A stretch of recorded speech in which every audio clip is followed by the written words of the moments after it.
Let's bring back in our panel to talk about this. And Ted, I'll start with you this time around. So do you think that this was a bad move on those 17 Republicans who decided to go ahead with Democrats and move this infrastructure bill forward? Well, I think it's a bad move for Congress to move forward on any bill that they haven't read and don't know what's in it. We've seen this before with the Obamacare package and the disaster that was for the American people. I am concerned that this is going to be a disaster for the American people. When you look at Logan's report just there, when he talked about they're using spending that wasn't utilized, well, it added up to $300 million in unused spending. But the package is $1.2 trillion in new spending. So that's going to add on to all of the trillions of dollars that we spent over the last 12 months, 16 months for the coronavirus stimulus package. Why didn't they put the infrastructure bill as part of that so that we wouldn't have all of this increased spending? The inflation's going through the roof in the next 6 months, but people in Washington, D.C. don't seem to care about that. Yeah, and Amy, one of the other ways he said that this was going to be paid for was, what, $56 billion in expected economic growth. So they're counting on this doing something before they even know that it will, in fact, work.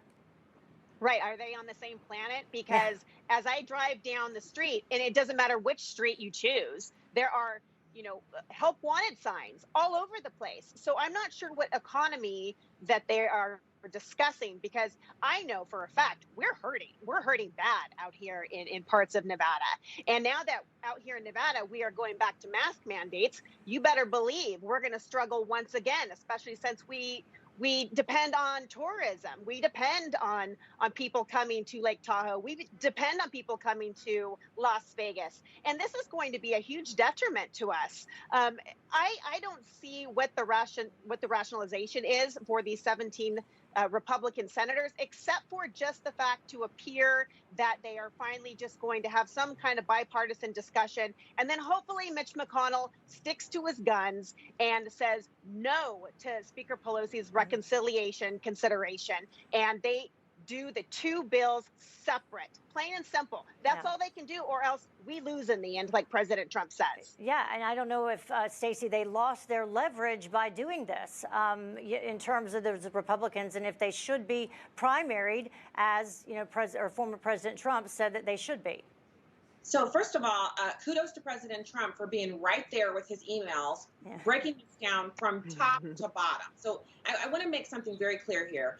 My favorite in the line item list of things that they're doing is that they're going to replace fully functional, brand new diesel buses with electric buses, which melt in the sun. I was reading a story about out in California, the buses have so many maintenance issues because they can't get parts to repair them from the suppliers of the actual buses. But by all means, let's replace good working buses with these, these green energy buses that are just payoffs for their friends.